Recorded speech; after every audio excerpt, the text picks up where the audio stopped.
시청하시기 전에 구독과 좋아요 꼭 부탁드립니다. 감사합니다. 안드로메다 은하, 우리에겐 너무나도 친숙한 은하계입니다.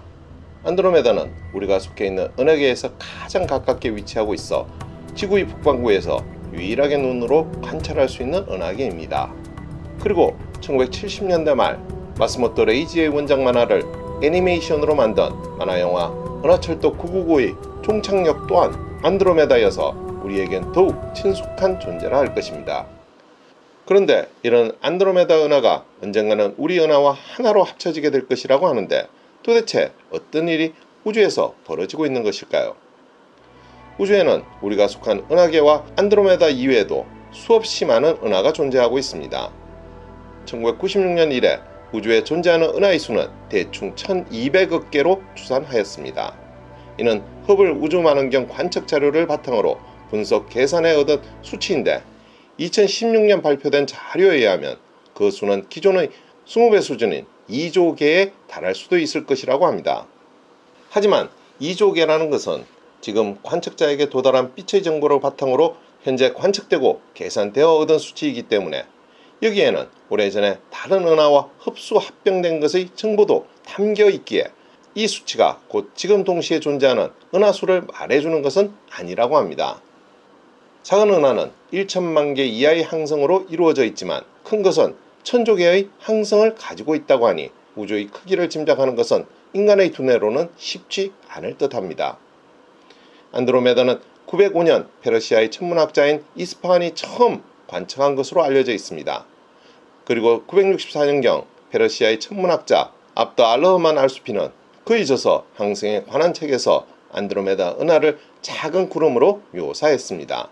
즉 당시에는 안드로메다를 하나의 천체가 아닌 성운으로 여겼던 것입니다. 하지만 별들로 이루어진 은하는 먼지와 가스 등으로 이루어진 성간물질인 성운과는 전혀 다른 것입니다.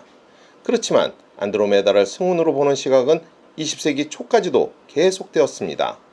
결국 1924년 미국의 천문학자 에드원 허블이 안드로메다 성운이 우리 우주에 속하지 않는다는 논문을 발표, 우주의 크기가 우리가 생각했던 것보다 더 크다는 것을 확인시키면서 안드로메다는 더 이상 성운의 취급을 받지 않게 되었습니다.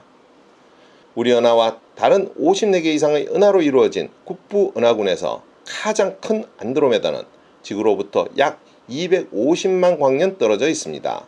빛의 속도로 가도 250만 년이 걸린다는 소리이며 지금 우리가 보고 있는 안드로메다는 250만 년 전의 모습이라는 이야기도 되는 것입니다. 혹 250만 광년이라는 거리가 어느 정도인지 감이 오시나요? 빛이 1초에 가는 거리는 약 30만 킬로미터입니다. 지구의 둘레가 4만 킬로미터 정도이니 빛은 1초에 지구를 7바퀴 반 정도 도는 것입니다. 이런 빛이 1년에 도달할 수 있는 거리, 즉 1광년은 9조 4600억 킬로미터가 되는 것입니다. 한마디로 250만 광년이라 하면 감히 상상도 할 수 없을 정도의 거리라 할 수 있을 것입니다. 안드로메다의 지름은 약 22만 광년으로 우리가 속한 은하의 지름이 10만 광년이니 2배 조금 더 되는 수준이라 할 것입니다. 은하가 가지고 있는 별의 수에 있어서도 안드로메다는 우리 은하의 2배가 넘습니다. 안드로메다의 별의 수는 1조 개 이상으로 추정되고 있으며 우리 은하는 약 1000억 개에서 4000억 개로 추정되고 있습니다. 현재까지 알려진 안드로메다 위성은하는 모두 14개입니다. 그 중에서 9개의 위성은하가 안드로메다 중심부를 가로지르는 평면에 놓여 있다고 합니다. 은하는 서로 경쟁관계이고 안드로메다와 같은 큰 은하는 주변의 작은 은하를 수없이 삼키면서 커졌습니다.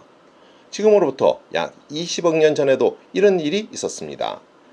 당시 태양계가 속해 있는 우리 은하에게는 형제 은하가 있었다고 합니다. 하지만 이 형제 은하는 20억 년 전 안드로메다에 의해 희생되었다는 것입니다. 안드로메다 은하가 삼킨 이 은하는 M32P라는 것으로 우리 은하와 다른 54개 이상의 은하로 이루어진 국부 은하군에서 안드로메다와 우리 은하에 이어 세 번째로 큰 은하였다고 합니다. 그런데 문제는 안드로메다 은하가 우리 은하를 향해 빠른 속도로 다가오고 있다는 것입니다. 즉, 먼 미래에는 두 은하가 하나로 합쳐진다는 것입니다. 안드로메다 은하는 우리 은하 쪽으로 초속 110km 정도의 속력으로 다가오고 있습니다.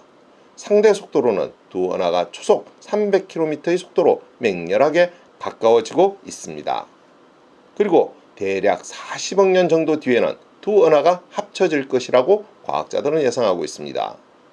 처음에는 두 은하가 약간 비낀 채로 스치고 지나갔다가 중력에 의해 수십억 년에 걸쳐 서서히 다시 합쳐져 지금과는 모양이 완전히 다른 은하가 될 것이라고 예상하고 있습니다.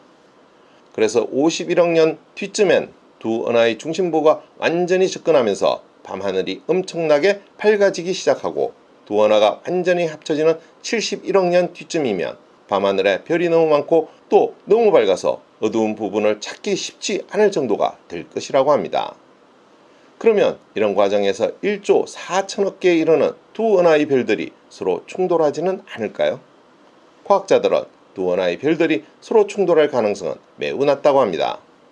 은하의 엄청난 크기에 비하여 별들의 숫자는 미미해서 마치 드넓은 평야에서 수 킬로미터마다 한 사람씩 서 있는 것과 같기 때문이라고 합니다. 오늘의 이야기는 여기까지입니다.